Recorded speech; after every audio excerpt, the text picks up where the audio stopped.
to another brand new episode here on Sunny Side Up Farms.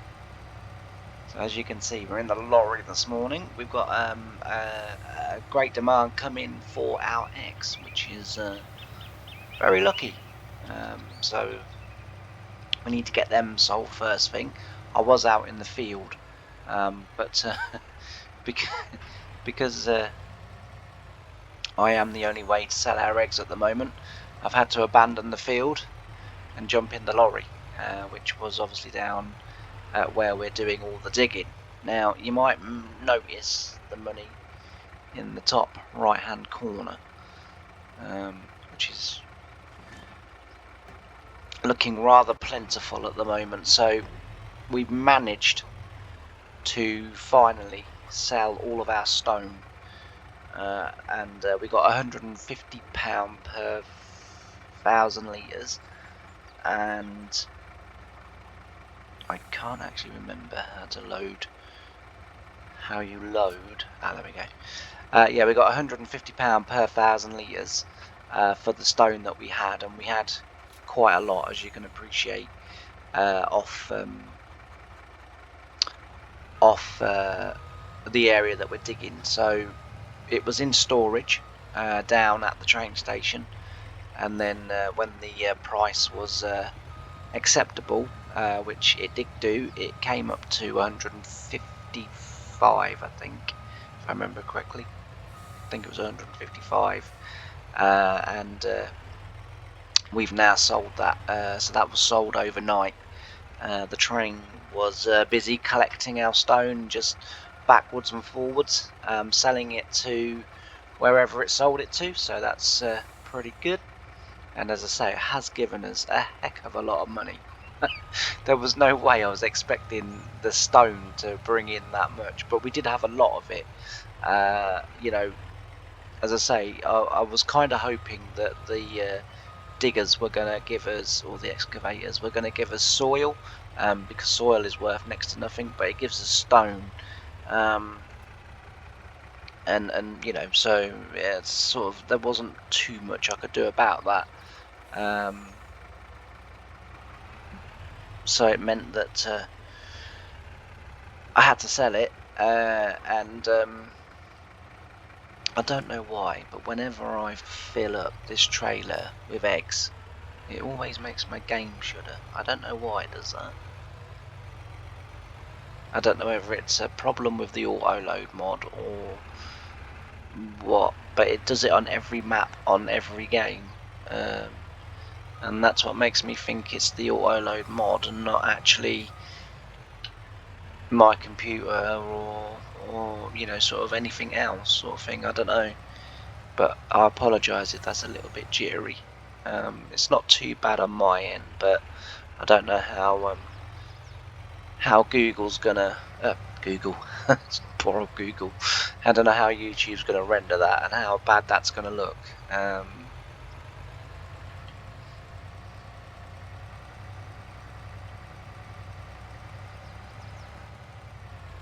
might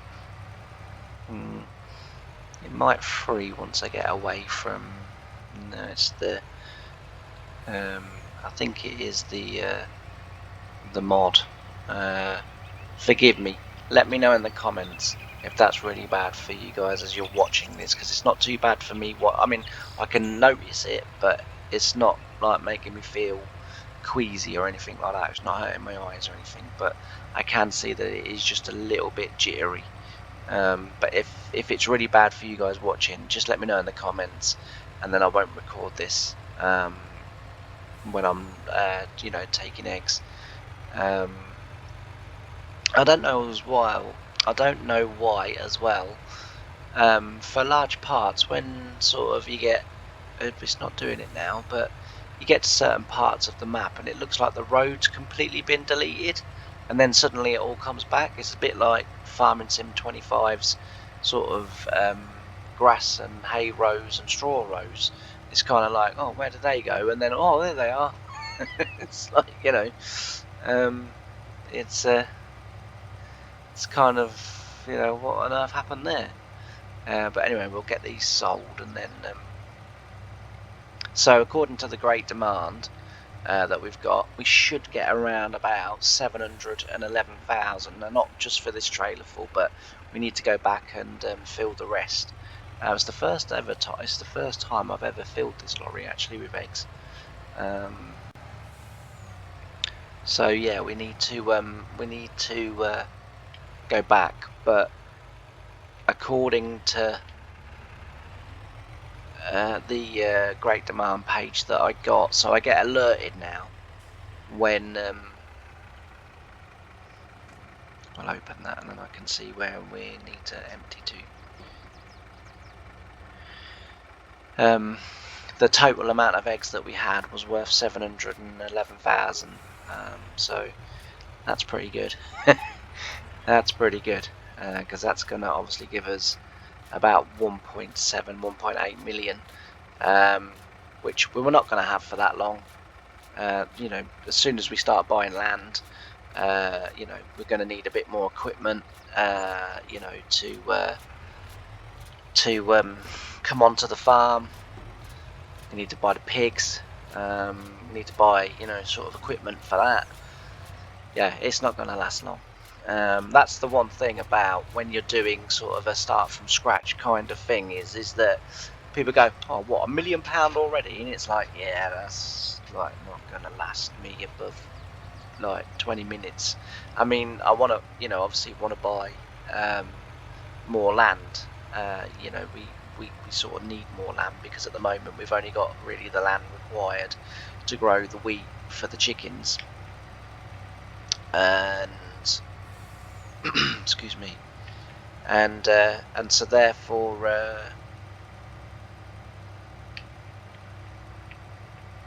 we you know, we need more land because obviously we want to grow other crops as well.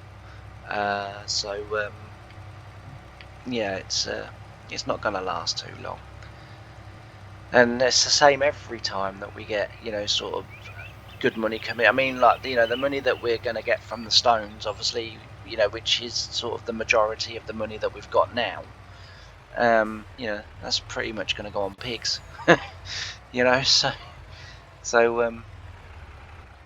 we're not going to be rich all that long, unfortunately. Well, yeah, unfortunately, but then sort of as the save goes by, you know, obviously, you know, things will improve again. But yeah, so anyway, I'm 8 minutes in. How you all doing?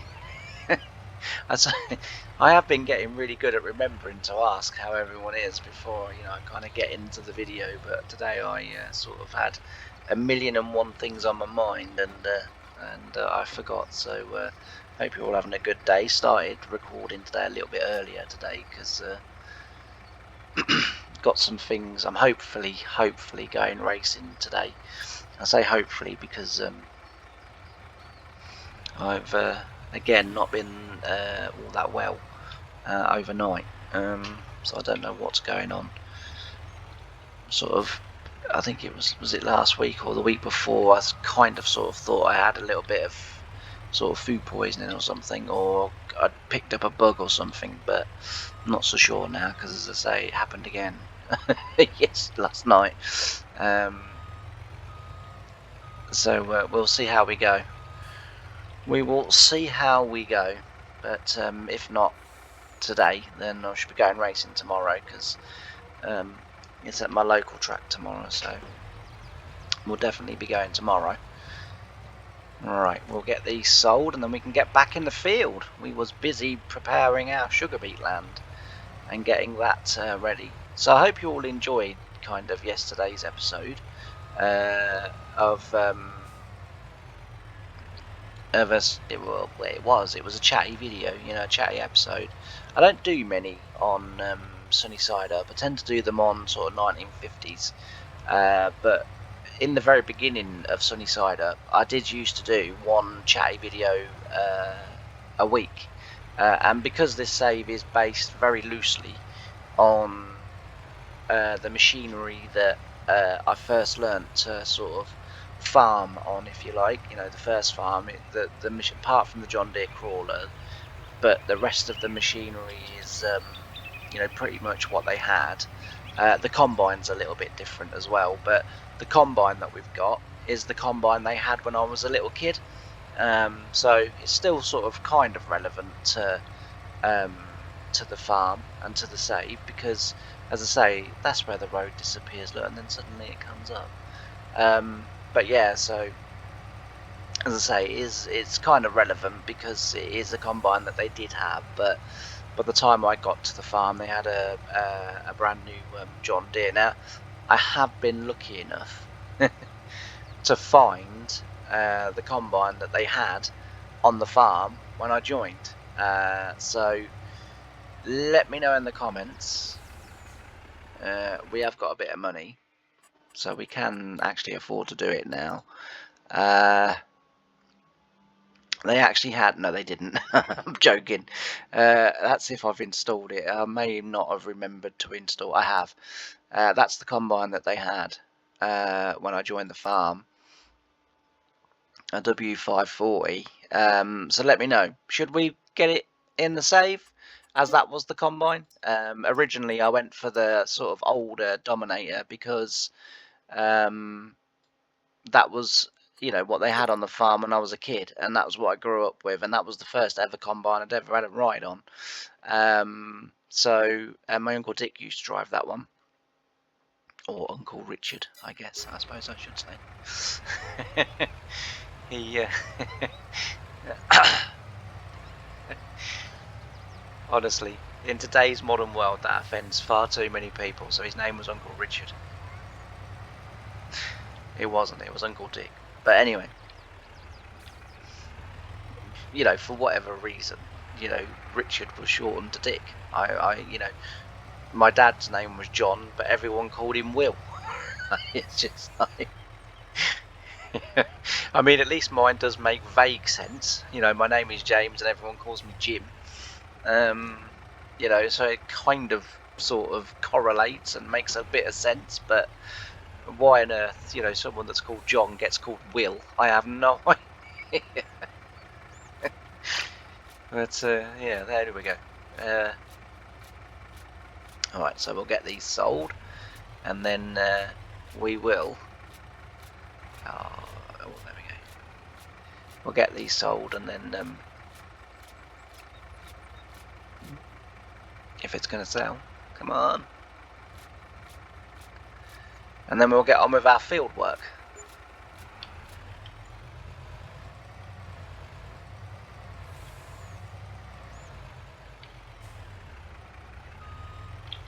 Better close the curtains, otherwise the local vandals will be in and doing stuff.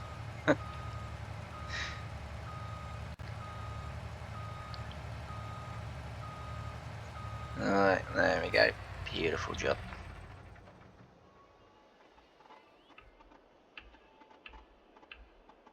We've got to fetch some more seed as well. Oh, I was in the bloody lorry, I could just skip. There we go. So as you can, oh, hang on, we turned the engine off. As you can see, I've hired a little bit of kit for the crawler. So we've got the Sopamina front press, and then in behind we have got some following harrows. Let's just get out because I can't fully see what is on there. So we've got some following harrows with some, are they pigtail tines? Yes, they look a little bit like they could be, although I haven't said that. But anyway, spring tines, that's what they are, they're spring tines. So we've got obviously a front press with the crumbler rings that gives the rolled texture, which is fine. Because that's pretty much how our press at work used to leave the ground looking like that. And then we also have, as I say, we have some spring tines. We have eradicator tracks behind the tracks, which is really good. And then we have following chain harrows with another press, and then some consolidation ring presses as well. Now this is from the Sopamina range, obviously, and they are massive in sugar beet equipment. So all of this on the second farm, when I first joined, I mean, they did change it probably, I don't know, a year, maybe 2-3 years after I joined. We went from this kind of setup on my Challenger to having the John Deere, the Verdestad NZ aggressive, and that was what they moved to, and we had that in 14 meters, just because we were growing more and more and more sugar beet, and 6 meters unfortunately wasn't enough. You know, we sort of decided that we'd need 3 Challengers set up like this in order to be able to keep in front of the 3 sugar beet drills that we had. So they changed them over to the NZ aggressives, and they are a fantastic bit of kit for pulling down overwintered ploughing. Honestly, never seen nothing like it. Yeah, we might not be able to reverse all the way back, but we can get some of the way back. There we go. Doesn't matter if we don't like sort of you know, follow the ring press with the cultivator, and we leave the ring press. You know, that's to be fair, that would be more than enough to crumble it down, and that's all we're looking to do really. We're just looking to crumble it. We're not really looking to smash it to pieces, or to, you know, we're looking to crumble the plough down and just level it off, and that's basically what the machine following is doing. It's just leveling it off, and, you know, making sure that it's leaving a nice surface for when the sugar beet drill comes in. So what we'll do is we'll set our GPS on this line. We'll drill it this way this year, because we drilled it the other way last year. So as I say, this year we'll drill it this way.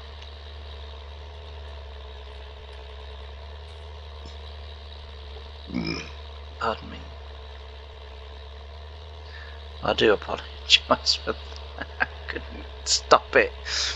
I can't believe I just did that. Yeah.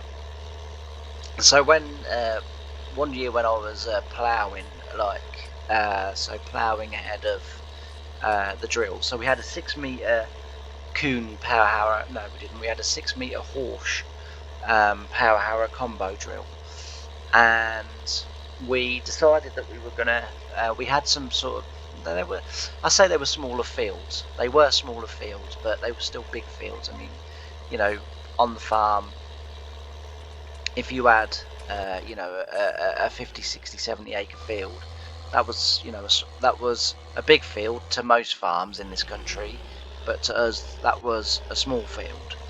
You know, it was one of our smaller fields. I mean, the biggest field that we had was 693 and a bit acres, I think it was. That was a big field. I used to love ploughing that. I used to love ploughing that field. You'd be there, you know, pretty much all week. And yeah, it was a good field, that one. But yeah, I think I'm sure that was our biggest field. I can't quite, because I've got 2 fields in my mind, and I know that one I'm thinking of is 693 point whatever it was acres big. I can't remember how big the other one was. I don't think it was over 690, but it might have been. I might, if I see the lads out working nearby, I might ask, but I don't think, I can't remember. Anyway, it's not really that important, but it just bugs me when I can't remember stuff that I know I should remember. But yeah, so that was what they were. But yeah, so in the smaller fields, in the sort of, you know, anywhere from sort of 60, 70, you know, 80 acres, something like that, what we did was we had a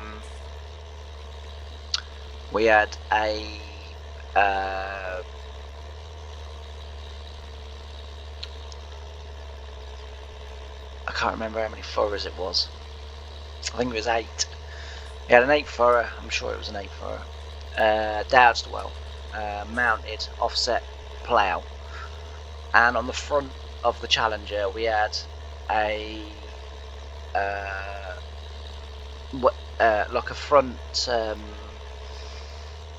don't really know what you'd call it, but it attached to the front of the Challenger, and then it had one arm that was telescopic, and it was able to go from left to right of the Challenger, depending on which way you was going. But on the front of that, it carried a power harrow, and we bought that from a Dutch firm that had been using a very similar, sort of setup,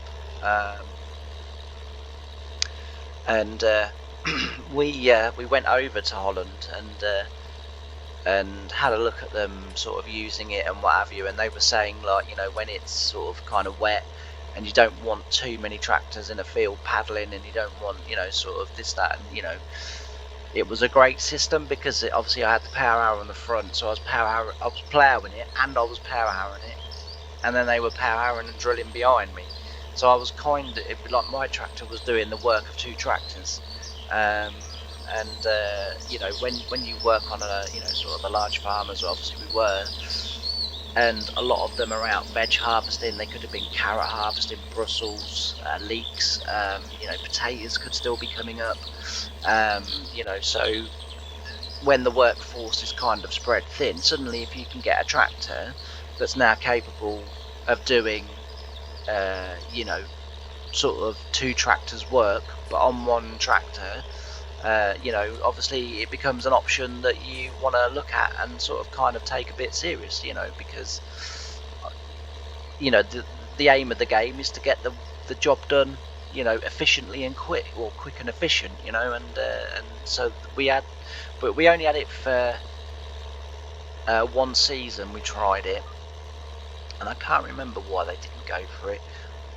If I was to hazard a guess, I would say it was the diesel consumption, because we would be ploughing sort of relatively heavy land.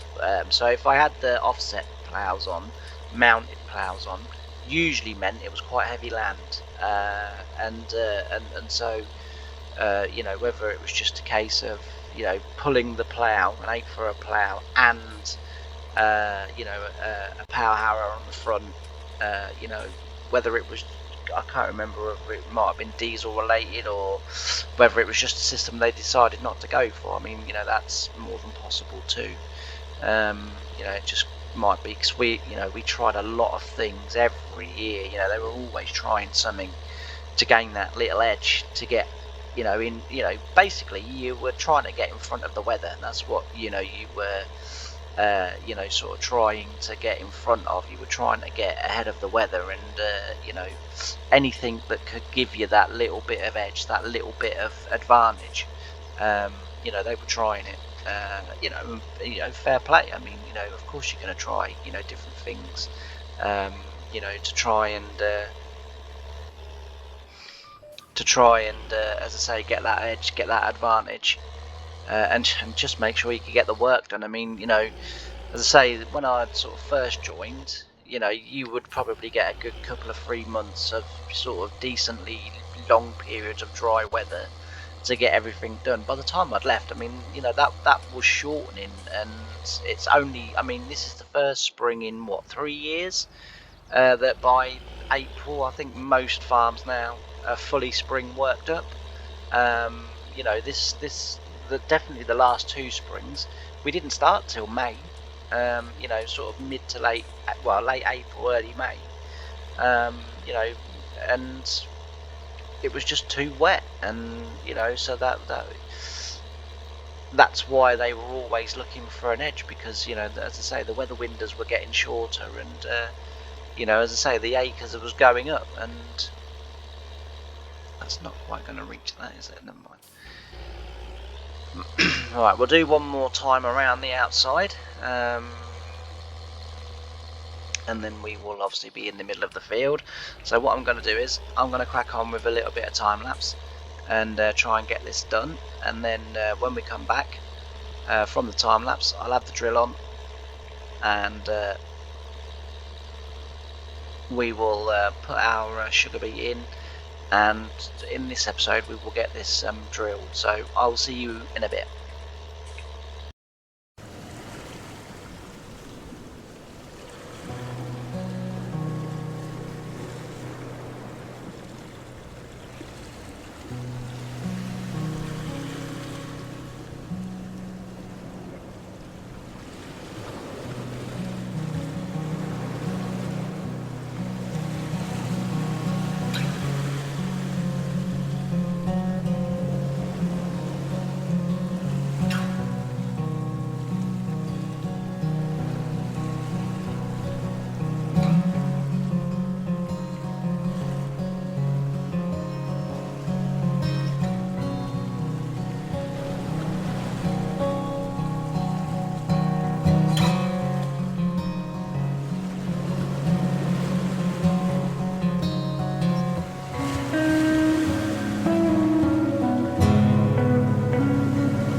So that's got the sugar beet in this field now drilled. So that's a good job. Off camera I'll get it rolled. It takes quite a while with the little David Brown and the little 6-meter rolls that we've got. So off camera I'll get it rolled. We need to take this back, so this needed to be returned today along with the excuse me, the front cultivation equipment that we had. We only had it for the day, so the fact that by sort of 2:30 in the afternoon we've got it all completed is really good. And yeah, so it's a good job all round. So I'll get it off camera, I'll get it all rolled and get it sorted, and then we'll just wait for it to grow, and then it will probably need a spray, some liquid fertilizer, and then we can just leave it then till harvest. Whether we'll need to go and hoe it as well, I don't know, but there's a fair to middling chance probably. So we'll look at doing that as well, getting it hoed. Again, a job I did, because as I said before, this is loosely based on the first farm that I worked on, and that was a job that I would do in the spring. Once we got the sugar beet drilled, usually about sort of May-ish time, late April, May time, we would sort of work would be slowing down a little bit on, sort of 1,100 acre farm. Apart from spraying, there wasn't really much else to do. So, probably if you had a week spray and that would, spray the farm, I used to take my time at it because, it was obviously riding, and I sort of didn't want to be in the yard sort of kicking my heels and, doing sort of rubbishy jobs. So it used to take a little while, and to be fair, the boss man never used to say anything. I think he kind of sort of understood a little bit as well. And then if I wasn't spraying, as I say, like, I'd just cut the grass or something, I'd be cutting the grass or something like that. The estate grass, and well, I say the estate grass, but we used to do